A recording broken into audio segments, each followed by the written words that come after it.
Tiryan Manusa Devanam. Tiryan Manusa Devanam. Sarispa Patatrinam. Shishradha Gopinath Ki Jai. Sarisripa Patatrinam. Vadana Sarga Samvyuham. Vadana Sarga Samvyuham. Garbhasveda Dvijodbidam. Garbhasveda Dvijodbidam. Tiryan Manusa Devanam. Sarisripa Patatrinam. Vadana Sarga Samvyuham. Garbhasveda Dvijodbidam. Tiryan Manusa Devanam. Sarisripa Patatrinam. Vadana Sarga Samvyuham. Garbhasveda Dvijodbidam.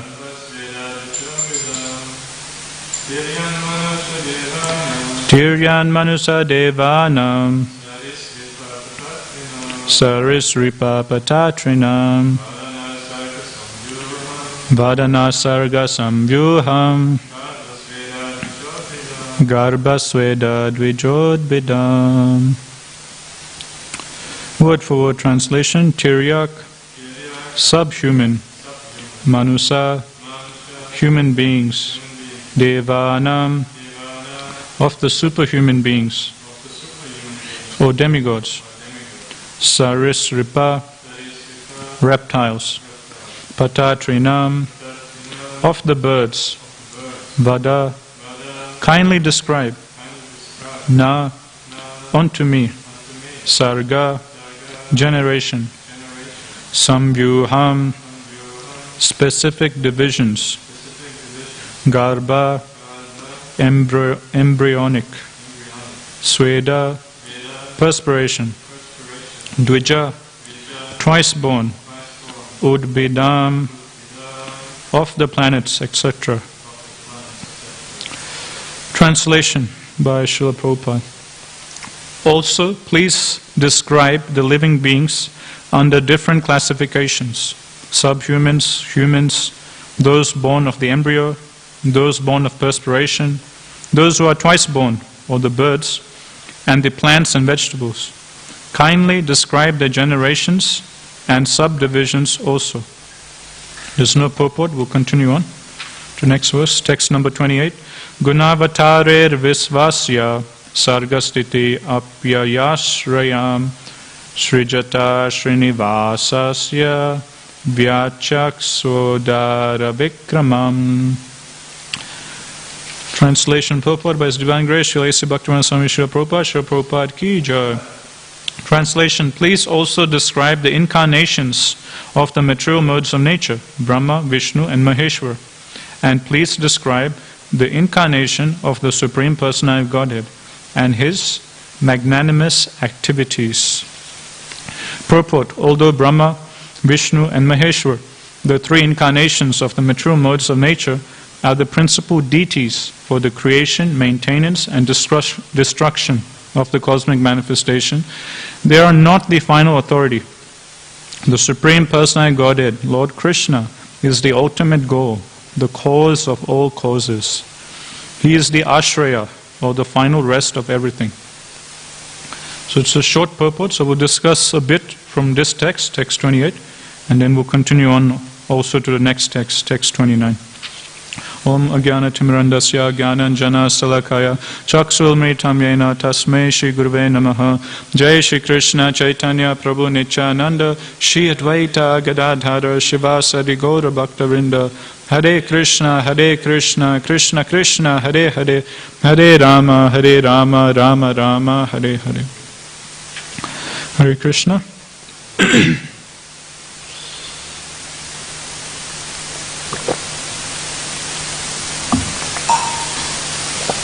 So we're continuing our discussion from chapter 7 of Canto 3, titled Further Inquiries by Vidura. So we saw at the start of the chapter, Vidura initially asks 2 questions, and then Maitreya Rishi, he answers those questions in relation to the Ishwar, Krishna, the Supreme Ishwara, and also another question in relation to the Jivas. And then after these questions were answered by Maitreya Rishi, now Vidura is asking more questions. And the answer to these questions will make up the rest of the 3rd canto and also the rest of the 4th canto. So the whole of 3rd canto and 4th canto, it's pretty much a conversation between Maitreya Rishi and Vidura.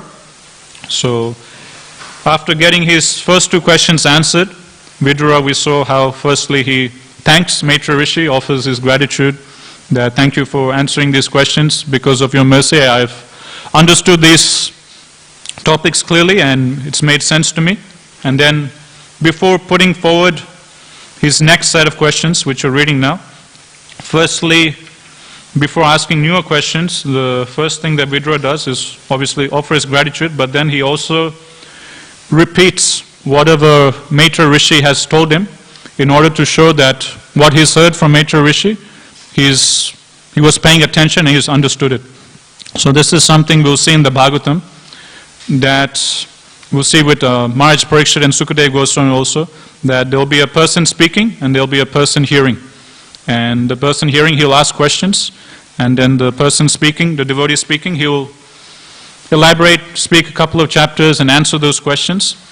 And then afterwards, getting his questions answered, the personality, like in this case Vidura or Parikshit Maharaj, in the conversation between Parikshit Maharaj and Sukadeva Goswami, you always notice that one thing they always do is first offer their gratitude, and also another thing they'll do is whatever they've heard from the authority, whatever they've heard from that particular devotee, they will repeat those same words, showing that they've actually paid attention. So like in this case, like if you go to text 18, Vidura, before asking newer questions, he's explaining to Maitreya Rishi that actually I've understood what I've heard from you. So in text 18, Vidura is saying, but my dear sir, I'm obliged to you because now I can understand that this material manifestation is without substance, although it appears real. So this is what Maitreya Rishi talked about. Maitreya Rishi, he gave the example of a person in a dream imagining that his head has been cut off and seeing his own cut off head being hung up on the wall. So actually it's impossible to see one's own head being cut off and being hung on the wall, but in a dream one can imagine like that. Another example Maitreya Rishi gives is that of the reflection of the tree on the water, and when you look at the reflection of the, sorry, not the tree, the moon, when you look at the reflection of the moon on the water, due to the winds, the water surface will be quivering. And because the reflection of the moon is situated on that water, the moon also appears to be quivering and trembling. But actually that's not the case. Actually the moon is unaffected, the moon isn't actually trembling. So in this way Maitreya Rishi, he gives 2 examples to highlight this point, how this whole material manifestation is without substance, although it appears real. So the same thing, Vidura, he is reiterating or restating it to show Maitreya Rishi that yes, whatever you've told me, I've understood it, I've processed it. So now I have further questions. So in this way, you see this etiquette being followed throughout the Bhagavatam. And we'll see even in our Bhagavatam class, someone will give a class on, let's say, holy name. And the whole class, they're talking about the holy name, glorifying the holy name, the benefits of chanting Hare Krishna, the glories of, the Maha Mantra. And then at the end of the class, they ask for questions. And if someone, let's say there's 2 persons sitting in the class. Person number 1, he puts up his hand and he says, thank you very much, Prabhu, for the nice class. In your class you were mentioning about the glories about holy name, about how we should stay away from the 10 offenses. Regarding the 7th offense, I have one question. So if someone puts forward his question like that, then the speaker immediately understands that this person, yes, he was paying attention in my class. He heard my class properly and he processed in his mind, okay, I was talking about the 10 offenses. He processed in mind the importance of the holy name. So in this way, the speaker is pleased, and by the pleasure of the speaker, one gets the blessings of the speaker, and one is able to understand the subject matter better by the blessings of the speaker. But then let's take the second devotee who's sitting in the class. So the whole class, the speaker has been talking about the holy name, And then he asks for questions. Person number one, he's saying, okay, Prabhu, you talked nicely in your class about, the tattva of the holy name, how the holy name is non-different from Krishna. You talked about the 10 offenses. Regarding this point in the class, I have one question. So that would very much please the speaker, that yes, this person is paying attention, he's understood whatever I told him. But the second person, when he asks the question, he puts up his hand and he says, Prabhu, and he asks some question completely unrelated to the class. And he says, Prabhu, thank you for the class. I have a question regarding Varnashrama Dharma. Can you please tell me the duties of a Brahmana? And then the speaker would be wondering, like, whole class, I've just been talking about the holy name, importance of chanting Hare Krishna, and why is he randomly asking a question about the duties of a Brahmana? So then the speaker would feel a bit hurt that this person, during the whole class, he was just spacing out. He didn't actually hear what I was saying. His mind was just gone, and now he's just asking a question completely unrelated to the class. So in this way, in the Bhagavatam, we see how there's a proper etiquette in which one should hear and a proper etiquette in which one should ask questions. And we see this with Vidura.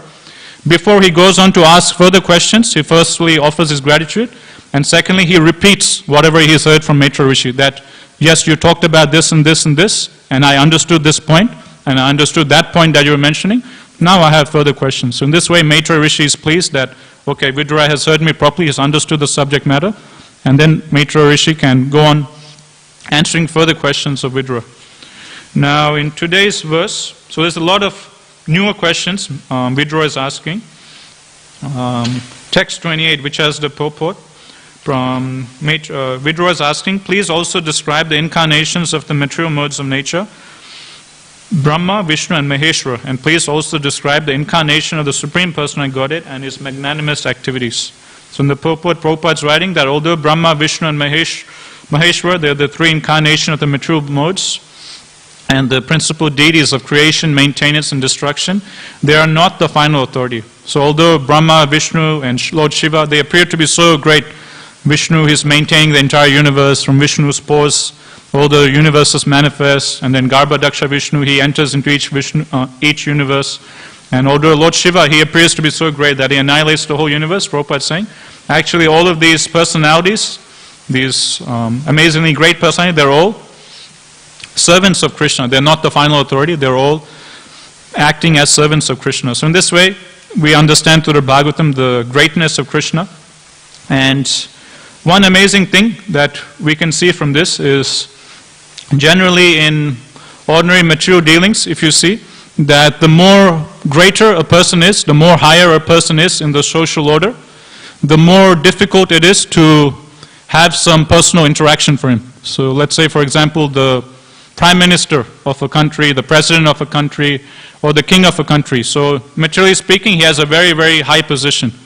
And the higher up one's position is, in the social structure or materially, then it's very difficult to get his personal audience. If we want to have a personal interview with the Prime Minister of Australia, Scott Morrison, or if you want to have a personal interview with the Queen of England, or if you want to have a personal interview with the President of America or the King of this country or that country, then it's very difficult. There's a very long process, and it's very difficult for common people like you and me to get his personal audience, get his personal interview. So this is the case, materially speaking, we see. The more higher ranked a person is, materially speaking, the more difficult it is to engage in a personal relationship with him, more difficult it is to get his audience. You have to send an email to his secretary or to the whole board of people around him, and there'll always be security around him. So in this way, it's very difficult to access someone who's very high up in the social order. But with Krishna, it's the opposite. Although Krishna, he's the master of all masters, although he's Ishwar, he's the controller of all controllers. So generally speaking, the higher up one is, the more difficult it is to get his personal sangha, to get his personal association. But Krishna is so great, Krishna is so kind, that although he's the master of all these presidents and kings and the queens of this planet, although he's the master of the entire planet, although he's the master of one universe, millions of universes, although he's the master of thousands and thousands of Brahmas and Shivas, and he's the master of the entire creation. So one would think, going by this logic, it will be extremely difficult or practically impossible to come in touch with Krishna, to have a personal relationship with Krishna and get his personal audience. But we see in the Shastras, we see practically speaking that this isn't the case with Krishna. Although Krishna is so great, and one would think that because Krishna is so great and because I'm so tiny, there is practically no hope of me engaging in a personal relationship with Krishna. There's no hope for me to come have a direct personal relationship with him. But even greater than Krishna's greatness, even greater than Krishna's greatness of his opulence and his majesty is the greatness of his compassion, is the greatness of his mercy. Even though he's so great, he makes himself so easily accessible to all living entities by his holy name, by the Srimad Bhagavatam, by his incarnation as the deity. Anyone and everyone can have a direct, very easy personal relationship with Krishna. So this is the greatness of Krishna, that even though he's so great and even though we're so tiny, Krishna, he so readily makes himself accessible to all of us. Any one of us can, any person in society, they can easily chant the Hare Krishna mantra, and whenever we chant the Hare Krishna mantra, we're directly in touch with Krishna. Prabhupada in one letter, he writes that whenever one chants the Hare Krishna mantra, that person, he is personally seeing Krishna face to face, eye to eye. And in Bhagavad Gita, Prabhupada also writes that whenever we're chanting Hare Krishna, Shri Shri Radha Gopinath are personally dancing on the tip of our tongue. So in this way, Krishna, through so many different methods and ways, through the holy name, through the Shastras, Maya Mugda Jivera Nahi Swata Krishna Gran, Jivera Kripaya Koila Krishna Veda Puran. So again, same thing is mentioned in Chaitanya Charitamrita, that Maya Mugda Jivera Nahi Swata Krishna Gran, that the conditioned soul, the jivas, they have turned their face away from Krishna and they're simply entangled in matter, and being entangled in matter, Nahi Swata Krishna Gan, they have lost this knowledge of Krishna consciousness, they have lost this knowledge of their original Swarupa, of being Krishna's servant.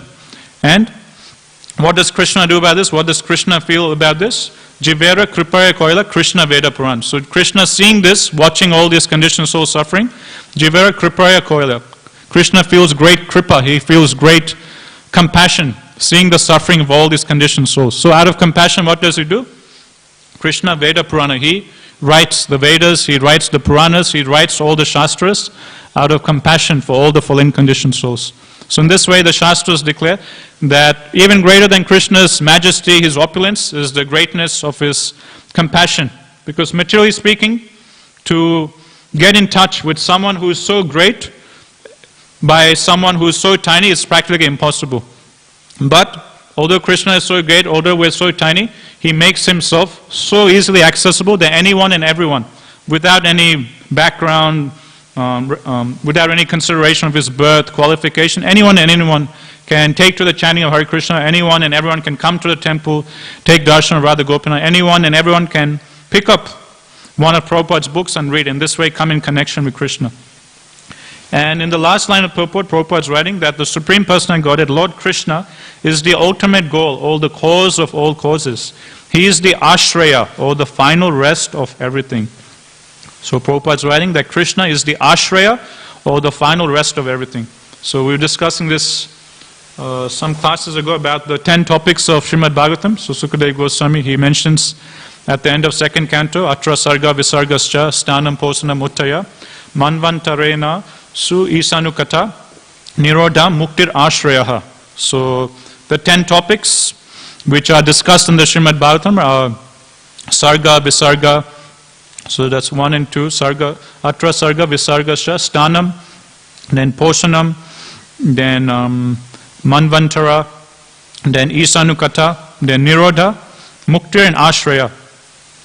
So these topics, the Acharyas explain that although all the cantos, they touch on all these different topics, certain cantos, they have more of an emphasis on certain topics. For example, third canto and fourth canto, they primarily focus on Sarga and Visarga. So Sarga is the primary creation created by Vishnu, and Visarga is the secondary creation created by Brahma. So from Brahma comes Manu, Swayambhu Manu, and then Swayambhu Manu, and then all the other Prajapatis. So all these descriptions are given in third canto about how from Brahma comes the Manus, and from Brahma comes the different Prajapatis like Prajapati Daksha. Then the descendants of Prajapati Daksha are given, and the descendants of different personalities are given. So this is all Visarga. Then in fifth canto, the emphasis is more on Stanam. Stanam means the situation of the planetary system. So that's obviously is more emphasized in 5th canto, which talks about Vedic cosmology. 6th canto talks about Posanam, protection by the Lord. We see that with Ajamil. Although he was engaging in all sinful activities, because of a little bhakti he did at the start, Krishna protected him at the time of death. So we see that with the story of Ajamil, and also Chitraketu Maharaj. Although he was cursed to be a demon, still he went back home back to Godhead because of Krishna's protection. Then 7th canto talks about Uttaya, or the inclination of different living entities. So there's the positive inclination, and then there's the negative inclination. And that's very nicely displayed through the pastime of Lord Nrsimhadev of Prahlad Maharaj and Hiranyakashipu. So Hiranyakashipu, he's showing the negative inclination. Prahlad Maharaj, he's showing the positive inclination. Then we have Manvantara, and that's discussed in the 8th canto. So in 8th canto, Parikshit Maharaj, he asked Sukadeva Goswami that you've told me about a lot of pastimes and events that took place during Swayambhu Manu's time, about the descendants of Swayambhu Manu, about the incarnations that took place during the reign of Swayambhu Manu. Now I want to hear about the pastimes of Krishna, the avatars of Krishna, the descendants, great kings that took place in other Manvantaras. So that's the main theme of 8th canto. Sukadeva Goswami, he talks about the 2nd Manvantara, the 2nd Manu, the 3rd Manu, the 4th Manu, 5th Manu. Like this, he discusses all the other Manus and different incarnations that come in other Manvantaras. For example, Kurmadev's pastime, the Samudra Mandan Lila, that took place in the 6th Manvantara. And then there's Vaivasvata Manu, and during that time, Lord Vamanadev's pastime is there. So that's all in 8th canto. Then 9th canto focuses more on Isanukata, or the pastimes of Krishna and his devotees. So there's many beautiful pastimes. For example, Ambarish Maharaj's pastime is there in 9th canto. Like this, there's beautiful pastimes of Krishna's devotees, and Krishna's pastimes are there in 9th canto. Then 10th canto is what Prabhupada is talking about here, that he is the ashraya, or the final rest of everything. So 10th canto talks about the 10th subject matter, which is ashraya, or which is specifically or solely about the glories of Krishna. Krishna is the source of everything, he is the cause of all causes. So that's the main focus of 10th canto. And then 11th canto talks about Nirodha Mukti. So 11th canto's focus is on Mukti, or liberation. How so? If we look at 11th canto, the bulk of 11th canto is focused on Uddhava Gita. And the whole Uddhava Gita is like very, very philosophical. And there's a lot of philosophical knowledge, jnana. So that's why 11th canto is dubbed as focusing more on Mukti, or liberation. Then finally 12th canto focuses on Nirodha, which is destruction.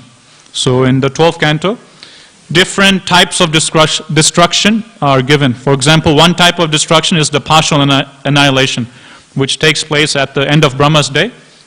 And the first 10 or 11 planetary systems, they all go underwater, they all get destroyed. So that's the one type of destruction, which is the partial annihilation at the end of Brahma's day.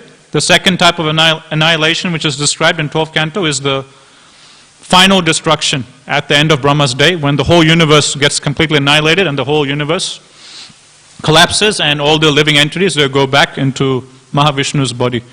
So, and another type of annihilation which is given in 12th canto is the gradual progressive annihilation, which is caused by time. So the energy of time, which is coming from Krishna, which is also said to be non-different from Krishna, is gradually, very slowly, subtly destroying everything in this material cosmos. Like our bodies, slowly, we might not notice it, but our bodies are slowly getting old, slowly deteriorating. And all the material objects, everything around us in this world, in this universe, by the influence of time, it's slowly deteriorating and slowly being destroyed. So that's another type of annihilation which is given in 12th canto. So in this way the acharyas, they explain how different cantos, they focus on different themes. They have a more emphasis on a certain theme. Although we can see all the themes present in all the cantos, certain cantos, they emphasize more on a particular theme. Another thing the acharyas explain is that the main focus of Bhagavatam is actually the 10th topic, which is ashraya, or Krishna being the Supreme Personal Godhead, Krishna being the cause of all causes. So that's why the first 9 topics, they all act as servants of the 10th topic.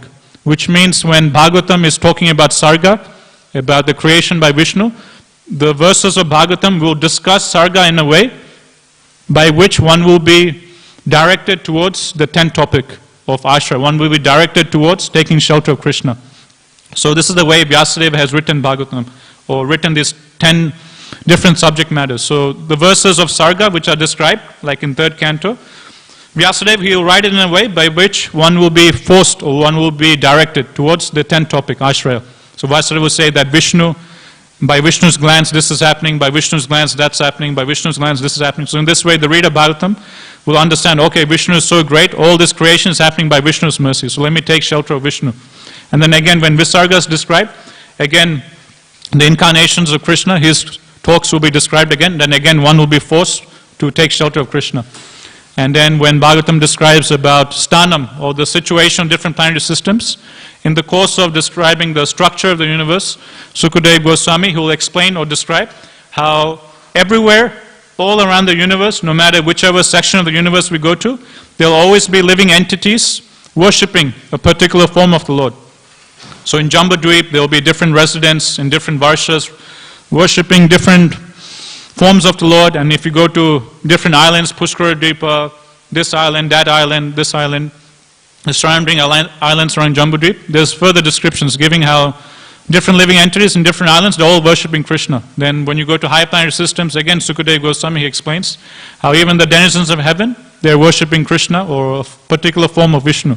So in this way, although Sukadeva Goswami is talking about the situation of different planetary systems, and it seems to be irrelevant to pure Krishna Katha, actually it's directing one towards the 10th topic, which is Ashraya Tattva. So in this way, all the other topics of Bhagavatam, all the other 9 topics of Bhagavatam, Vyasadeva, he writes it in a way that one will be directed towards the 10th topic. So in this way, the first 9 topics, they all serve as servants of the 10th topic, which is Krishna being the cause of all causes, Krishna being the Ashraya, Krishna being the final rest or the shelter of everything and everyone in this universe. That's why Srila Sanatan Goswami, in his Krishna Lila Stava, in one verse he says that Paramananda Pataya Prema Varshi Aksharayate Sarvada Sarvasevyaya Shri Krishnaya Namostume. So Srila Sanatan Goswami, he says Paramananda Pataya, that by Patan or by studying Bhagavatam, what does one get? Paramananda. So Ananda means bliss, Paramananda means the topmost bliss. Sanatan Goswami glorifies Bhagavatam by saying, just simply by studying these wonderful verses of Bhagavatam, these wonderful pastimes, glories of Krishna in Bhagavatam, one will get Paramananda, the topmost bliss. Another verse in 12th canto Bhagavatam, it says, Tadeva Ramyam Ruchiram Navam Navam Tadevya Saswan Manaso Mahotsavam. That Tadeva Ramyam, that this studying of Bhagavatam is very pleasing to the mind and the senses, and Navam Navam, it's the more we read, the more we hear Bhagavatam, the more ever fresh it seems, the more new and new realizations we'll get. We'll never get tired or satiated from hearing Srimad Bhagavatam. And Tadeva Saswan Manaso Mahotsavam, that reading Srimad Bhagavatam is Mano Mahotsavam. It's like a festival for the mind. So just like when it's a festival time, everyone gets very excited, everyone gets very pumped up, and there's this feeling of excitement, and everyone's feeling very happy and jolly. So that same mood that we experience during festivals, Bhagavatam explains, we'll experience that same mood when we take shelter of Bhagavatam. We'll experience that same pleasure when we read Srimad Bhagavatam. That same excitement, the same bliss will come when we read Srimad Bhagavatam. So in this way, Sanatan Goswami says, Paramananda Pataya, by studying, by doing patan of Srimad Bhagavatam, one will get Paramananda, the topmost bliss. Then in the second line he says, Prema Varshi Aksharayate. So Prema means love of Godhead, and Varshi Aksharayate. Akshara means syllables. So in the second line, Sanatan Goswami is explaining that every syllable of Srimad Bhagavatam is saturated by Krishna Prem. And when we hear about this, we might have some doubts. How is it that every syllable of Bhagavatam talks only about Krishna or pure love of God? I thought only 10th canto only focuses on exclusively about Krishna's pastime, but all these other cantos we're hearing about creation, secondary creation, situation of different planetary systems. So how is that going to give us Krishna Prem? But as we were discussing earlier on, the Acharyas explained the other 9 topics. Vyasadeva, he writes or describes the other 9 topics in a way by which one will be directed to get more attracted towards Krishna, one will be directed to take further shelter of Krishna. So in this way we can understand Sanatana Goswami's glorification of Bhagavatam, that prema varshi aksharayate, that every syllable of Srimad Bhagavatam bestows upon us Krishna prema. Then he says, sarvada sarva sevyaya, that at all times, all places and all circumstances, one should serve Srimad Bhagavatam. No matter where we are in life, no matter what situation we are, what our material situation is, at all times, places and circumstances, we should go on serving Bhagavatam, we should go on reading and hearing Srimad Bhagavatam, Nityam Bhagavata Sevya. And lastly he says, Shri Krishnaya namostume, that I offer my obeisances to Srimad Bhagavatam, because he is none other than Krishna. So these are beautiful verses which Sanatana Goswami writes in Krishna Lila Stava, glorifying Srimad Bhagavatam. It's some very nice verses to memorize, because the Sanskrit which Sanatana Goswami uses to write these verses, it's very simple. Just by looking at the Sanskrit, you can easily understand what it's talking about. Like Paramananda Pataya. Pataya we know it means studying. Paramananda means supreme bliss. So by studying Bhagavatam, you get supreme bliss. Then Prema Varshi Aksharayate. Prema we know is love of Godhead. Akshara we know is the syllables. So every syllable Bhagavatam has Krishna Prem. And then Sarvada Sarva Sevyaya. We know, okay, Sarvada means everywhere, all places, circumstances. Sevyaya means serving. We should serve Srimad Bhagavatam at all times, places and circumstances. Then Shri Krishnaya Namostume.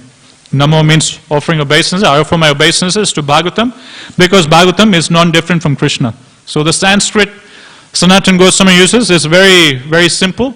And so these beautiful verses which he writes in Krishna Lila Stava, it's very nice verses to memorize. We can very easily memorize and offer these prayers to Srimad Bhagavatam before reciting. I was thinking Sanatana Goswami, he knows that in Kali Yuga, people, they're less intelligent, Manda Sumanda Matayo, so the Sanskrit he picks to write these verses, he uses very simple Sanskrit to make it easier for us to memorize.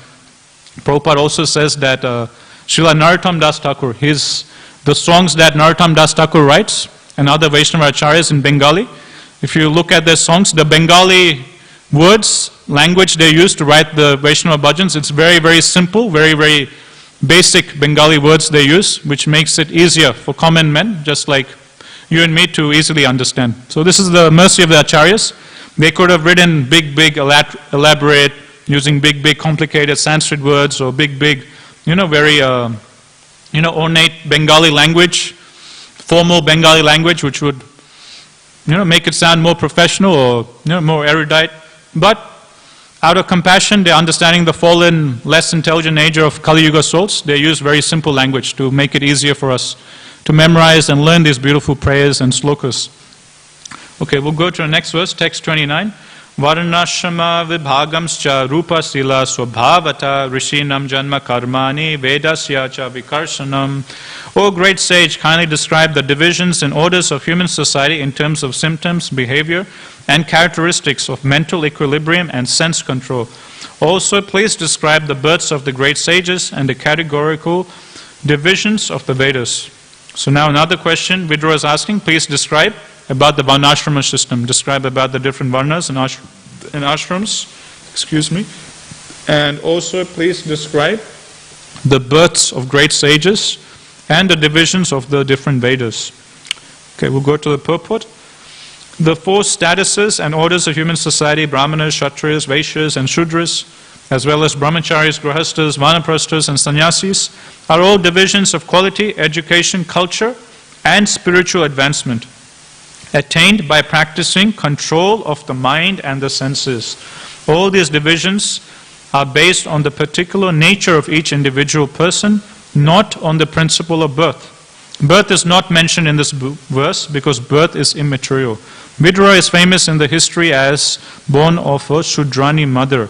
Yet he is more than a Brahmana by qualification, because he is seen here to be the disciple of a great sage, Maitreya Muni. Unless one achieves at last the Brahmanical qualifications, one cannot understand the Vedic hymns. Mahabharata is also a division of the Vedas, but it is meant for women, Shudras and Dvija Bandhus, the worthless children of the higher section. The less intelligent section of society can avail themselves of the Vedic instructions simply by studying the Mahabharata. So many purports, like, many purports, Prabhupada would focus on different themes, and very popular themes Prabhupada will emphasize is, for example, smashing Mayavad philosophy. A lot of purports, Prabhupada will focus on that. And another very important theme Prabhupada will focus again and again, Prabhupada will hammer this point, is this theme of Varnashrama, how the whole system of Varnashrama is not based on birth, but is based on qualification, is based on the qualities one has acquired. So again and again, repeatedly, in so many purports, Prabhupada and again in Bhagavatam, Chaitanya Charitamrita and Bhagavad Gita will again and again reiterate the same point again and again. How? These different classifications which are given in Varnashrama Dharma, it's not based on birth, but it's based on qualification, it's based on the qualities one has acquired. So in Bhagavad Gita, in one purport, Prabhupada explains that repetition is not a flow, repetition of a point is done as to emphasize an important point, just to drive home an important point, it's repeated. And this isn't a flow, it's a feature. And this, why does Prabhupada always focus on Varnashrama, and why does Prabhupada is always emphasizing this point, how Varnashrama is not based on birth, and why is Prabhupada always smashing Mayavad philosophy? In one morning walk, Prabhupada explains to his devotees, so Prabhupada is going on a morning walk with his disciples, I think this is in India, in Bombay, and Prabhupada to his disciples is explaining that there are two things which has destroyed India.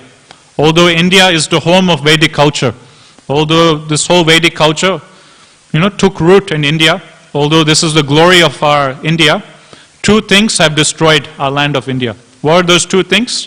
Number one, Prabhupada said, is the philosophy of Yatomat Tatomat, or the Mayavad philosophy of that you can follow whatever path you like, all the paths lead to the same goal. So this is one of the philosophies of Mayavadis, that everything is one, everything is equal, you can follow whatever path you want, and you'll attain the same destination. You can worship, if you like Durga, you worship Durga. If you like Ganesh, you worship Ganesh. You like Shiva, you worship Shiva. You like Vishnu, okay, you worship Vishnu. You like Krishna, you worship Krishna. Doesn't matter. Whoever your heart goes to, whoever you feel attraction to, whoever you feel, a nice bhava to, you just worship that personality, doesn't matter. At the end, all the paths will lead to the same goal. So this philosophy of the Mayavadis, of Yatomat, Tatomat, Prabhupada says, is one of the reasons, or one of the two reasons, which has completely destroyed India. The second thing Prabhupada explains that has destroyed India is the caste system, or the misconceived, or the corrupted version of the Varnashrama system which Krishna has given. So the Varnashrama system which is originally given by Krishna, coming directly from the Supreme Personality of Godhead, it's perfect. Because Krishna is all perfect, anything that Krishna manufactures is all perfect. So this whole system Krishna has created of the Varnashrama system, of the divisions of different varnas, the Brahmanas, Kshatriya, Vaishyas, to divide the society, that's perfect, and the different ashrams, it's all perfect because it's coming from the perfect personality of Godhead. But because people, they twist the philosophy of the Varnashrama Dharma and they convert into a caste system, Prabhupada says that's the second thing which has destroyed India. When people, instead of designating the different varnas according to one's qualities, they start designating it according to one's birth. That, okay, I'm born in a Brahmana family, I have a Brahman thread, I'm a Brahmana. Although that so-called Brahmana with the Brahman thread, he could be eating meat, he could be smoking cigarettes, he could be engaging in all sorts of sinful activities. Just because he's born in some pious Brahmana family, he proclaims to be a Brahmana. And he looks down upon others saying, okay, you're born in some low-class Sudra family, I'm greater than you. So in this way, Prabhupada explains, because people have misconceived of the Varnashrama Dharma given by Krishna and converted it into this caste system, this is the second thing which has destroyed India. So that's why in so many purports, you'll see Prabhupada, again and again, he will smash Mayavad philosophy, and again, he will smash this conception that the Varnas are designated by one's own birth. But actually, that's not so. Nowhere in the Shastra it's given that one's Varnas are designated by one's birth, but again and again it's mentioned it's by one's qualities. So there's certain qualities a Brahmana must have. Brahmana needs to be peaceful, do austerities, and there's different activities of Brahmana, yajan, patan, dana, pratigraha. You should give in charity, accept charity, and you should worship the deity, teach others how to worship the deity. You should study the Shastras and teach the Shastras to others. Only then is one considered to be Brahmana. Doesn't matter if he's born in a Shudra family. One can be born in a Shudra family, but if he has the qualities of a Brahmana, if he's doing the activities of Brahmana, then he should be considered as a Brahmana. So that's the main point Prabhupada is explaining. Another thing we can understand, like from the first canto of Bhagavatam, Sutta Goswami, he explains that Atapumbi Dujashreshta Vanashrama Vibhagasa Swanustatasya Dharmasya Samsiddhi Haritoshanam.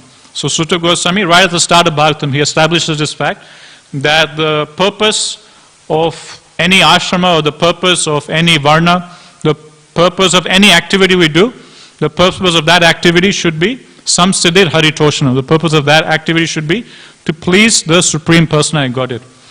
If by our particular Grihastha Dharma, Brahmachari Dharma, Sannyas Dharma, Vanaprastha Dharma, or Brahmana Dharma, Kshatriya Dharma, Vaishya Dharma, or Shudra Dharma, if by our particular Dharma we're not pleasing Krishna, we're not being a source of pleasure for Krishna, then that particular activity we're doing is a failure. As Sutta Goswami says in another verse,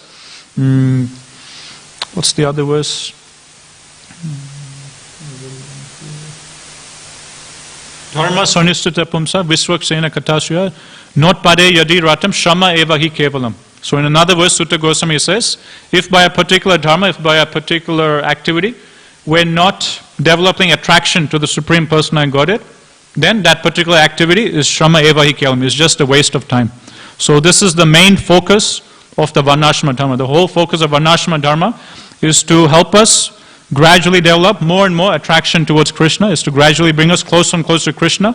And the success of any varna, or the success of any ashrama, it could be Grihastha ashram, Brahmachari ashram, Sannyas ashram, Vanaprastha ashram, or it could be the dharma of a Brahmana, the dharma of a Shudra, the dharma of a Vaishya, or the dharma of a Kshatriya. The perfection of any ashrama or varna is Samsiddhi Haritoshanam, is that particular activity we're doing pleasing Krishna, or being a source of pleasure for Krishna. So in this way we can judge whatever activity we're doing. So that's the whole purpose of this Varnashrama system.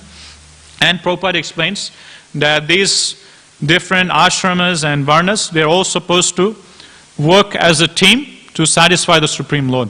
Prabhupada explains that these varnas, they're all like different parts of the body. So the head is considered to be Brahmanas, the arms are like the Kshatriyas, the waist or the belly is like the Vaishyas, and the legs are the Shudras. So the legs of the body is important, the head is important, the arms are important, and the belly is also important. All parts of the body are important, and all parts of the body, they need to work together as a team to satisfy Krishna, the Supreme Personality Godhead. So this is the purpose of the Varnas. They're all supposed to work together as a team to satisfy Krishna, the Supreme Personality Godhead. It's not that one is lower and one is greater.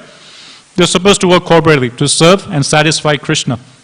And this principle of working together as a team to satisfy Krishna, we can see in Krishna book or 10th canto with the appearance of Krishna. So we can discuss about this before finishing class, as Janmashtami is coming up tomorrow. So if we open up our 10th canto, if we go to chapter 3 of 10th canto or Krishna book, it is titled The Birth of Krishna. And in the very first verse of that chapter, chapter 3 of the 10th canto, it describes about how the whole nature, how all different living entities and creatures of nature, they all rearrange themselves to invite or to receive Krishna and to give Krishna pleasure when Krishna is descending into his material world. And Prabhupada in his purport is explaining how all sorts of contradictions they take place at the appearance or at the birth of Krishna. For example, it's given that Janmashtami, it actually falls during the rainy season or the monsoon season. So during the rainy season, what's expected? The expectation is that the skies will be completely filled with clouds, rain clouds, and it will just be pouring down rain. But it's given that on the day of Janmashtami, when Krishna was going to appear, the sky was completely clear. Although it's the monsoon season, it's explained in Krishna book, 10th canto, the sky was completely clear, there wasn't a single cloud in the sky. And one could see the beautiful stars in the sky. Another contradiction given is that only on Purnima, so in the Vedic calendar we have, just Ashtami means like the 8th day, after the waning or the waxing moon.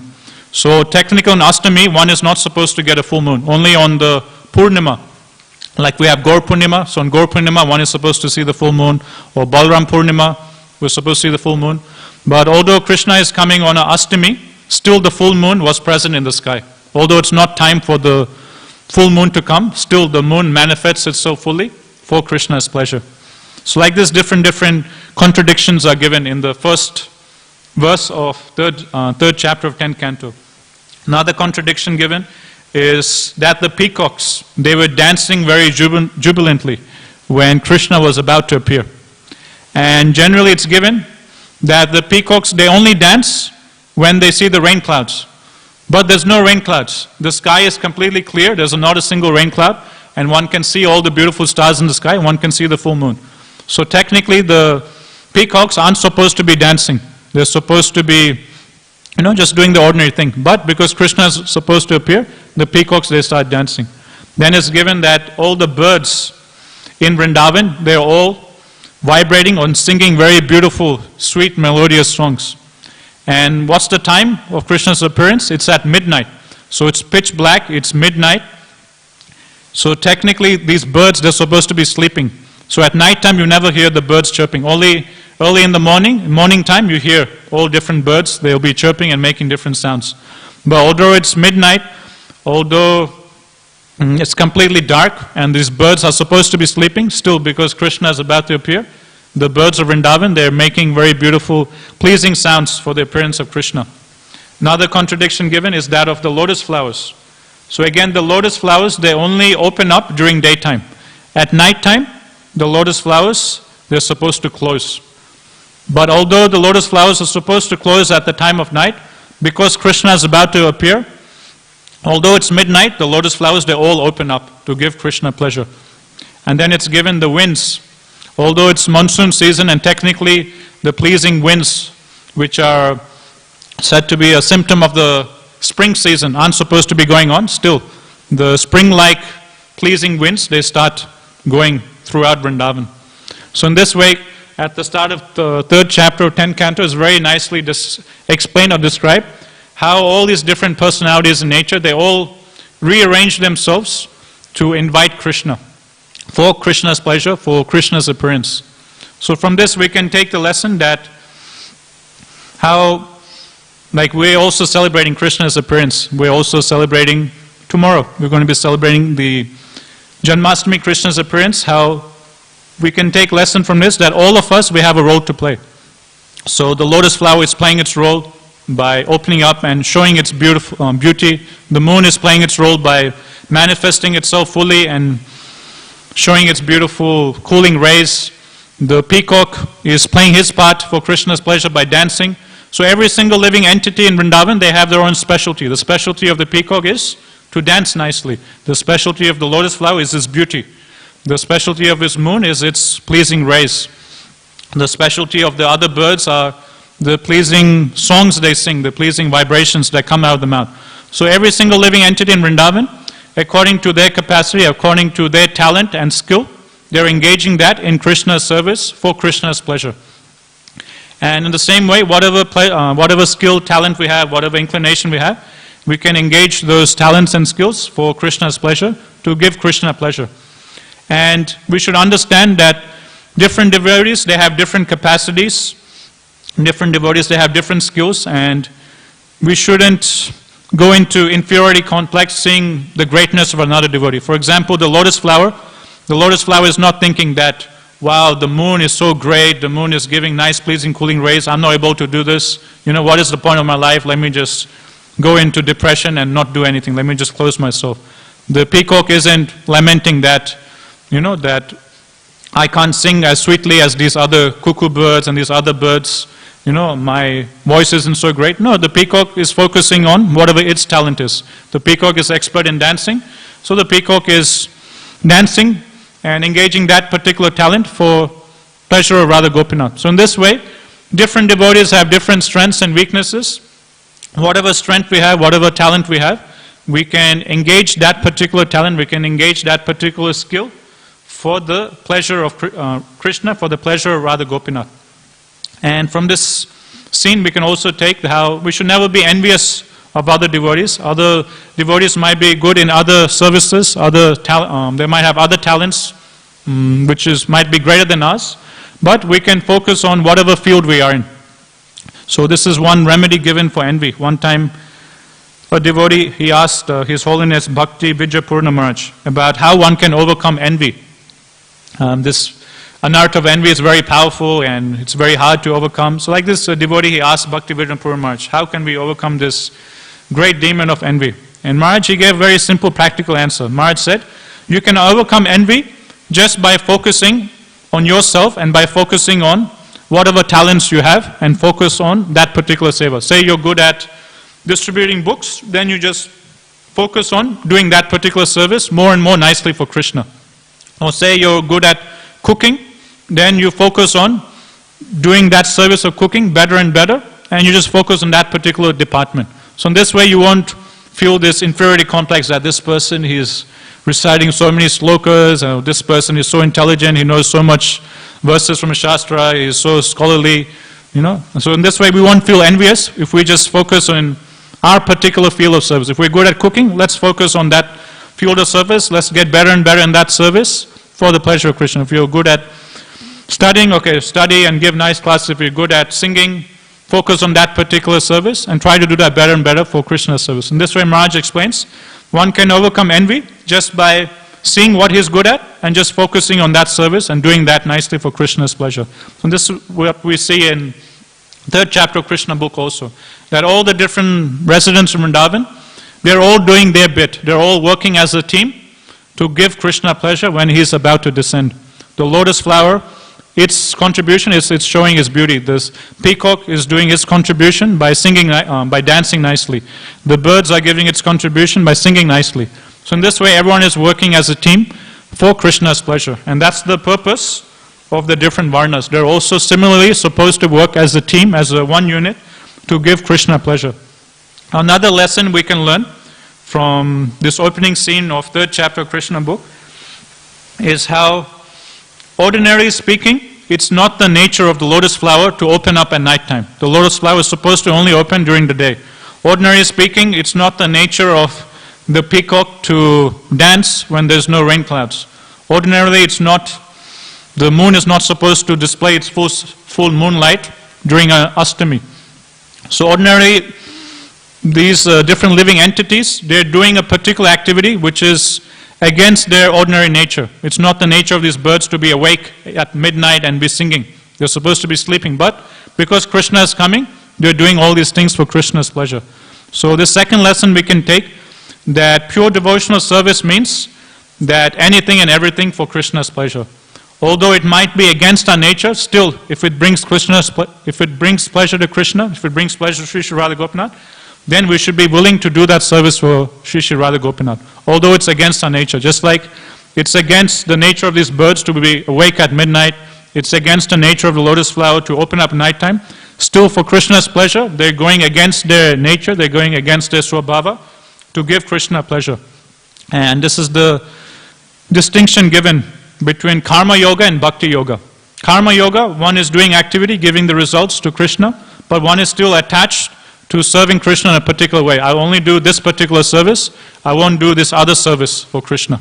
But bhakti yoga means that one gives up, not only one gives up the attachment to the results, but one also gives up the attachment to acting in a certain way. One is fully flexible and ready to do any particular service for Krishna's pleasure. So this is pure devotional service, that one is ready and willing to do any service, anytime, anywhere. And we see with this, with the residents of Vrindavan, they're going against their nature to bring Krishna pleasure. So we should be also aspiring for this. So certain times in our devotional lives, we'll be put into a situation, we'll be asked to do a service which is against our nature, which is against our liking, which won't come so natural to us, which will be difficult for us. But still, we should do that service for Krishna's pleasure. If we do it like that, then that's considered as pure devotional service.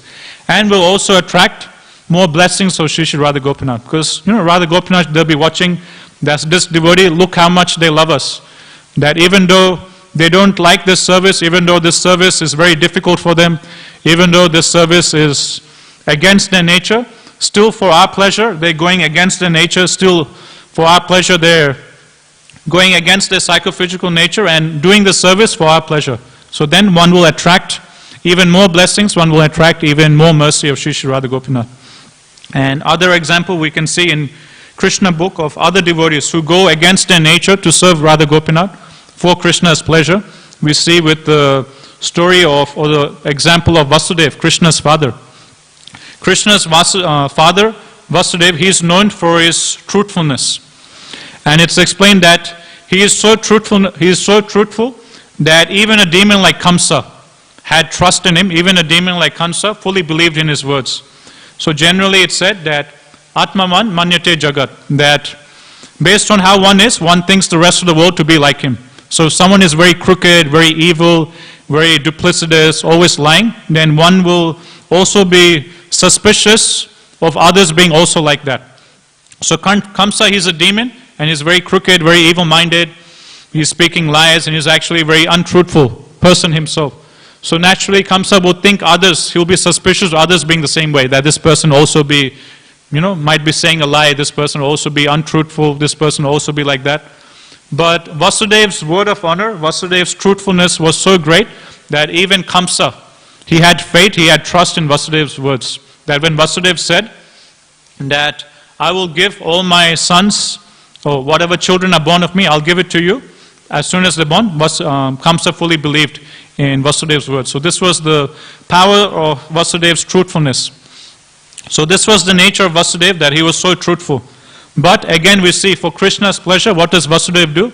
Although this principle of truthfulness is so much part of Vasudev's being, is so much part of Vasudev's nature, for the pleasure of Krishna, he is even ready and willing to break that principle of truthfulness for Krishna's pleasure. How so? We see that, what's the promise that Vasudev had made to Krishna? Not to Krishna, to Kamsa. Vasudev had promised Kamsa that as soon as any child is born of me, immediately I will take that child and I will personally give that child to you. And you can do whatever you like with that child. But what happens when the 8th child is born of Vasudeva and Devaki? Does Vasudev take Krishna, baby Krishna, and give straight to Kamsa? No. Vasudev, he breaks his word of honor. He breaks his promise to Kamsa. Although throughout his whole lifetime he's never lied, although throughout his whole lifetime he's been following this strict principle of truthfulness, still for Krishna's pleasure, he is ready and willing to act against his nature for Krishna's pleasure. He is even willing to break his vow of truthfulness. And he breaks his promise to Kamsa. He has promised that he'll give the child to Kamsa, but he breaks that. He secretly escapes the prison. Under Kamsa's nose, he goes to Rajadam and he switches the babies and comes back and with Yogamaya, Mother Yasoda's baby, and places it in the jail. So again we see with Vasudev also, he is acting against his nature. He is doing something very difficult, again, for Krishna's pleasure. So in this way we see pure devotees, they do, for Krishna's pleasure, they are able to sacrifice anything and everything. And another example Prabhupada gives is that of Yogamaya. When we see with the birth of appearance of Balaram, before Balaram appears, or when Balaram is about to appear, Mother Yogamaya, Krishna, he instructs Yogamaya that I want you to transfer Baladev, to transfer Sankarshan from the womb of Rohini to the, from the womb of Devaki to the womb of Mother Rohini.